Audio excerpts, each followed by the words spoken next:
ఉన్నప్పుడు గడ్డ కట్టే స్వభావం ఉంటుంది. అదే శరీరంలోకి వెళ్ళి మనకి గడ్డ కట్టడం వల్ల ఆర్ట్లోకి వెళ్ళి నరాల్లో గడ్డ కడితే హార్ట్ అటాక్ వస్తుంది, బ్రెయిన్ లోకి వెళ్ళి నరాల్లో గడ్డ కడితే పారాలసిస్ వస్తుంది. డాక్టర్ దగ్గరికి వెళ్తే ఓపెన్ హార్ట్ సర్జరీ చేయాలి, బైపాస్ సర్జరీ చేయాలి, స్టంట్ వేయాలి, ఒక 5 లక్షలు 10 లక్షలు రెడీ చేసుకోండి అని చెప్తున్నారండి.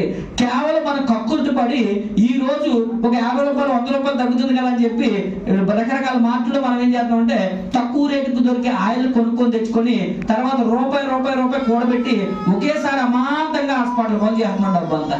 దానివల్ల మీ జీవితంలో మనశ్శాంతి అనేది కోల్పోతారు. ఎందుకంటే అనారోగ్యాలతో ఉన్న ఇంట్లో మీరు ఆనందాన్ని చూడడం అంటే సాధ్యం కాదు. ఓకేనండి. దానికి ఈ ఆయిల్ మీరు వండేటప్పుడు మరిగించండి, పొగ రాదు, స్మెల్ రాదు.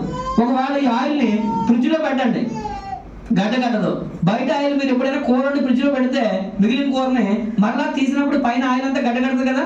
ఈ ఆయిల్తో కూర వండిన తర్వాత ఫ్రిడ్జ్ లో పెట్టిన తర్వాత మీరు తీసినప్పుడు ఆశ్చర్యపోతారండి. తర్వాత బయట ఆయిల్ని రీసైకిల్ చేసిన ఆయిల్ వాడొద్దు అంటారు. రీసైకిల్ చేయడం అంటే అర్థం ఏంటి?